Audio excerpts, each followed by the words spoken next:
ট্যাংরা মাছের এই রেসিপিটি যদি একবার আপনারা বানান তাহলে বারবার এই রেসিপিটি করে খেতে ইচ্ছে করবে। ঘরোয়া উপকরণ দিয়ে কত সহজে এই রেসিপিটি বানানো যায় সেটাই আমি আপনাদের দেখাবো। এই রেসিপিটির নাম দিয়েছি আমি তেল ঝাল ট্যাংরা তেল ঝাল রেসিপি।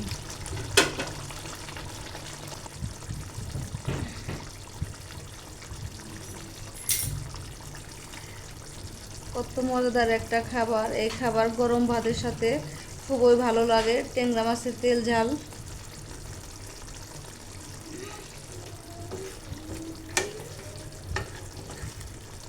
আমার এই রেসিপিটি যদি আপনারা ফলো করে এটি যদি বাসায় তৈরি করেন দেখবেন বারবার তৈরি করতে ইচ্ছে করতেছে। এতই মজাদার এই খাবারটা যে বলার মতো না।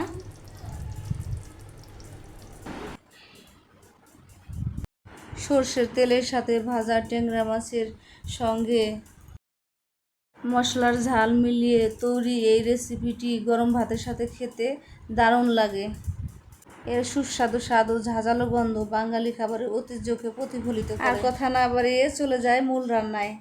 এখানে আমি নিয়েছি 250 গ্রাম পরিমাণ ট্যাংরা মাছ।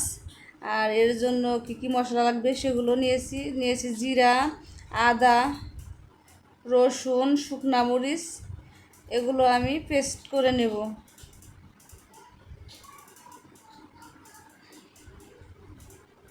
ভালো করে এগুলো পেস্ট করে নিতে হবে। এরপর চলে যাচ্ছি আমি রান্নাঘরে। এখন আমি মাছগুলো ভেজে নেব। ট্যাংরা মাছ দিয়ে দিচ্ছি একটা একটা করে সবগুলো। ট্যাংরা মাছটা একটু বেশি ভাজি করতে হবে, কারণ তেল ঝাল রেসিপিতে ট্যাংরা মাছটা ভাজা ভালো হলে খেতে বেশি টেস্ট লাগে। দেখেন আমার এক পাশে পুরোপুরি ভাজা হয়ে গেছে, তারপরে আমি অপর পাশে ভেজে নেব সেমভাবেই। আমার মাছটা পুরো গোল্ডেন কালার চলে আসছে।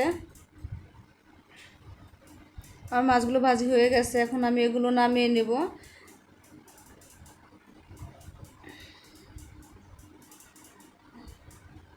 এরপর আমি ওই তেলের মধ্যে ফোড়ন দিয়ে দিচ্ছি। আমি দিচ্ছি এখানে কালো জিরা, 4-5টা এলাচ, 6-7টা লবঙ্গ। এরপর দিয়ে দিচ্ছি পেঁয়াজ পেস্ট করে রাখা সেগুলো। এখানে আমি 3-4টা পেঁয়াজ পেস্ট করে রেখেছিলাম।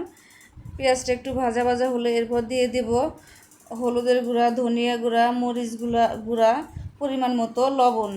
এগুলো দিয়ে ভালোভাবে ভেজে নিতে হবে। পেঁয়াজ এমনভাবে কষাতে হবে যাতে পেঁয়াজের গন্ধটা না আসে। পেঁয়াজগুলো আমার এই যে কষানো হয়ে গেছে। এখন এর মধ্যে আমি যে মশলাটা ব্লেন্ড করে রেখেছিলাম, আদা, রসুন, জিরা, এগুলো পেঁয়াজের মধ্যে দিয়ে দিচ্ছি। এখন আমি ঢাকনা দিয়ে 6-7 মিনিট রাখবো। দেখেন আমার অলরেডি কষানো হয়ে গেছে। এখন এর মধ্যে আমি দিয়ে দিচ্ছি টমেটো দিয়ে আবারও কিছুক্ষণ ঢেকে দেবো। এর মধ্যে আমি দিয়ে দিচ্ছি একটু পরিমাণে চিনি। টমেটোগুলো আমার সিদ্ধ হয়ে গেছে। যখন মশলা থেকে তেল ছেড়ে দেবে তখনই বোঝা যাবে যে আমার গ্রেভিটা পুরোপুরি রেডি হয়ে গেছে। এখন আমি এর মধ্যে পরিমাণ মতো ঝোল দিয়ে দেব।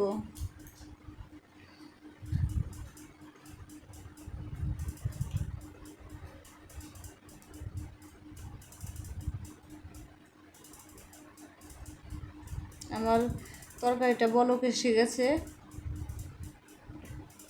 এ পর্যায়ে আমি ভেজে রাখা মাছগুলো দিয়ে দেব।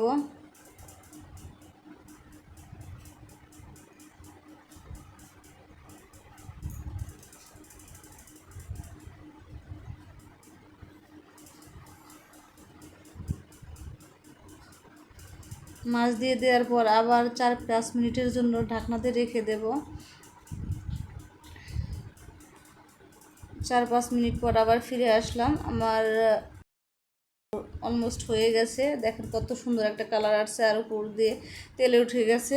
আসলে এই ট্যাংরাটা মূল বৈশিষ্ট্য হলো তেল বেশি থাকবে আর ঝালের পরিমাণটা একটু বেশি থাকবে। এজন্য এর নাম তেল ঝাল রেসিপি, ট্যাংরার তেল ঝাল রেসিপি।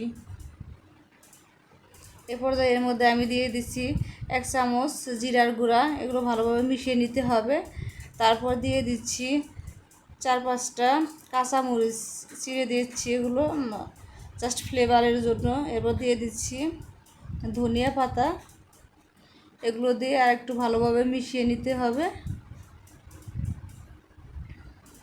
এই তো আমার তৈরি হয়ে গেল ট্যাংরার তেল ঝাল রেসিপি। এখন এগুলো আমি একটা প্লেটে সার্ভ করব। আপনারা যদি এই রেসিপিটি বাসায় তৈরি করেন, একবার তৈরি করলে বারবার তৈরি করে খেতে ইচ্ছে করবে। আর আমার এই ভিডিওটি যদি আপনাদের ভালো লাগে, প্লিজ লাইক, কমেন্টস এবং সাবস্ক্রাইব করবেন। ধন্যবাদ সবাইকে।